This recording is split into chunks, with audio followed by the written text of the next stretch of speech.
Listen, we here at the Revolutionary Educator Conference, the first annual with the legendary Dame Dash, the legend himself. So Dame, we got educators all across the nation. You know me as the Revolutionary Principal. What is something that you would say to educators who are in front of young people right now that's dealing with the pandemic? What would you give them? What message would you give them to be revolutionary right now? Well, I would embrace the fact that the world has ended as it once existed, and there's a new world. So anything that you approach moving forward cannot be the same as it was before. It has to be different. And, chemically, that's going to make you feel uncomfortable, but you got to push through that and make yourself great. People are going to want answers, they'll be asking questions. You want to be the one that's giving the answers, not asking the questions. So you have to do things different. And this is the perfect time to do things different.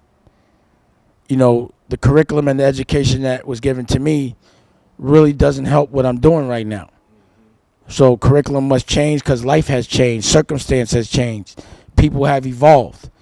So the curriculum must evolve. But it's not meant to be easy, you know. It's meant to be something that's challenging. Don't be afraid to think, and don't be afraid to think about what the future looks like if you think, or if you don't think what your future looks like. Absolutely. You talked about curriculum, and you talked about. Can you talk about your experience going through school?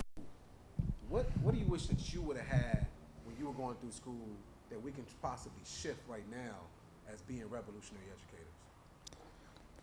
I mean, I wish I had black principals and black teachers that spoke the same language that I did, that kept me engaged by teaching me things that I wanted to know, like how to get money, what happens when you make a lot of money. Like I know if I went to a class like, yo, if you get $1 billion, this is the way you got to break it down. This is the way you're supposed to spend it, and this is the problems that come with it. I'd have been totally engaged in that. I would have wanted to learn what it looks like to have that kind of money. I was taught what it looks like to have a job, what it looks like to have to earn a job, and I didn't like what that looked like, so I wasn't engaged in it. I didn't like who was telling me that, so I wasn't engaged in it. I didn't believe the people that were telling me that. I didn't think they were on my side. I always felt they were trying to control me with what they were trying to teach me, because nothing that they were teaching me that I knew, because I could look to the future when I was young. I was like, I don't see this helping me in the future of me making the kind of money I want to make. I want to drive a better car than my teacher. Like, I think teachers should drive big, nice cars. Yo, I think every teacher want to be driving nice cars right now. Well, that would make a student be like, yo, how you get that car from being a teacher? I think I want to be a teacher. But if you ain't got nothing I want, why I'm listening to you? Facts, facts. So, how do you make the shift? Like, how do what is the message for teachers to make a shift from not only preparing students for? Because you talked a lot about that. You talked about financial literacy. You talked about how we deliver a message, culture, representation. Like for educators right now who's trying to make that shift, they may be feeling alone at their campus. Principal may be feeling like I gotta be a certain way. You talk a lot about, acting or being a certain way. What would encourage that person to say, you know what, I want to bring myself in the classroom. I want to go and be more than a teacher, more than an educator. I think if teachers lead by example and do something fearless, something cool, it'll make their students want to do something cool and fearless. If they look good doing it, then it'll make their students want to look good doing it. I think it's a good time for teachers to become entrepreneurs, for them to do something they haven't done before. I think it's a good time for teachers to take themselves out their comfort zones, to show people that you should take yourself out your comfort zone. It's the only way to be great. Wow. So out of this comfort zone that we talked about, right, and being revolutionary, and I talk a lot about that. That's what this whole conference is for. It's for educators to make an immediate impact in the classroom, for principals to make an immediate impact in schools, for district and superintendents to make an immediate impact in districts, right, and in communities. How do we now that they're that entrepreneur, how do we and what are resources that we should be using to connect community, to connect the culture that you talk about, to connect that all back to education? Because I know and many people don't know, I'm on with you 2 times a week, right, with off school grounds and talking about connecting politics, culture, fashion, financial literacy, and all these type of things. But talking to that one educator that may be in the middle of Tennessee, maybe in the middle of Kentucky, or not in a big metropolitan area, and they're trying to advance and mobilize the community, what are some things and advice that you would give them? I think education now has to be reapproached. There's no choice. So I think you have to be innovative in the way you teach, and that will stand out. If you could showcase that you could hold someone's attention while they're in their house and you're in yours, and if you can get someone to engage in that, like we know what the equation that we want to get at is, right? We want kids to learn. But we know, again, like chemistry, there's different paths to get there. It's right now it's about educators figuring out which path will get there. And not every kid learns or digests information the same way because they have different environments.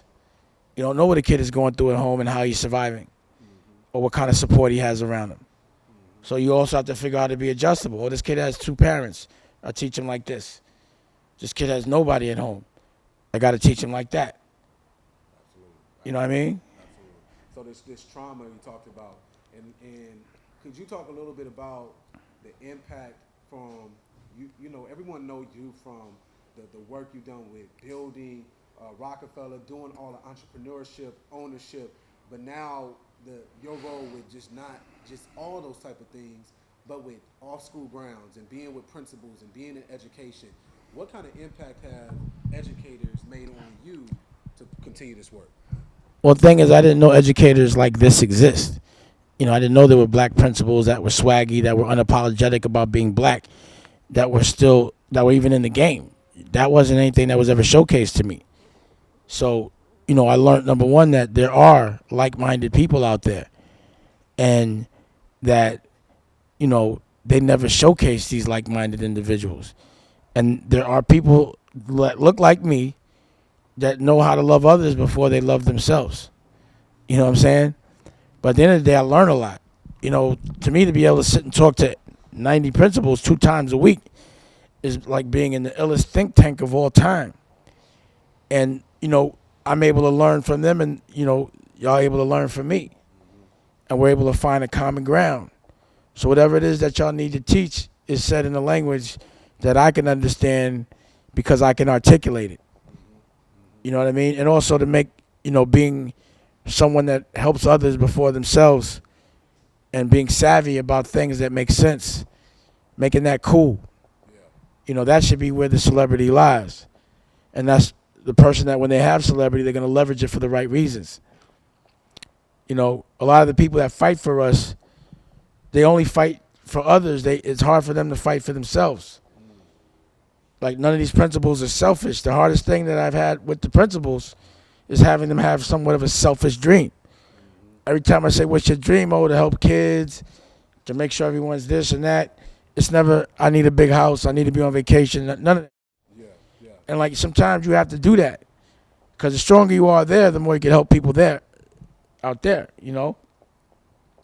So, every day that I know the problems, real time, like front line. When you know what the problems are, then you know the equation, you know the paths you got to get to fix it. So I think with OSG, we just keep trying to find different paths. Absolutely.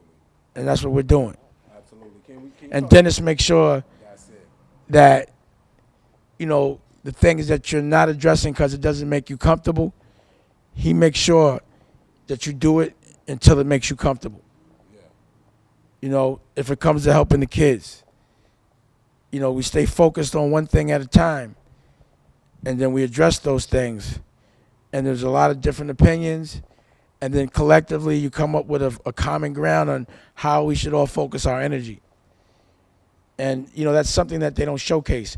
Black people talking, being strategic, having debates, not arguments, but looking cool. Not being like, oh, I got to be acting like another culture to teach my culture. No, I'm going to be my culture to teach my culture. Can you elaborate? And of course, our founder Dennis McKeezy of OSG helped cultivate 90 principles to move forward and make an impact on a nation, coast to coast. Right? could you talk a little bit more? Two things. One, about the importance of culture in education, and then second, the importance of educators never stopping their dreams and never stop dreaming. Could you talk a little bit about the importance of culture in education and the importance for educators to continue to dream? Well, if you're not of the culture, how can you have any compassion for the culture? How can you understand the culture? How can you talk to the culture? If culture doesn't affect you, then you don't care about culture. And also, again, language is important. So you have to be able to speak in a way that doesn't offend culture, that culture will gravitate for, that will inspire culture, that will help and evolve culture. You know, Yeah. it's very important. What was the second Next question? one was the importance for educators to continue to dream. I mean, it's important for everyone to dream. You gotta dream. You know, the purpose of dreaming is so that you can create an existence for people you love that's better than yours. That's the dream. And you have to be in that dream living luxury, comfortably, to make sure everyone else is comfortable. Like, you shouldn't be uncomfortable to make everyone comfortable. Yeah. You should be so comfortable that you got enough to give others. And you can't dream small because dreams don't cost $1. And they shouldn't be something that's normal because that's not a dream. It should be something that's considered unattainable to others. It should be something that's scary to others. Something that others don't think can happen. I'm not going to dream about something that's already been done. That's somebody else's dream. I'm going to dream about some that has never been done. It's a dream. Absolutely. Why dream small? If you're not going to dream big, don't dream at all. Huh. That's how I look at it. That's huge.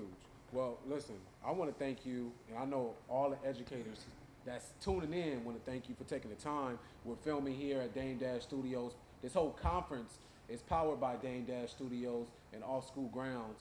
But if you had one lasting message to give to the educators as we kick off this conference, what would be your call to action for them so they can get forward with all the great sessions that we have for them? Protect yourself. In these times, make sure you're healthy. Don't bring nothing home to your family.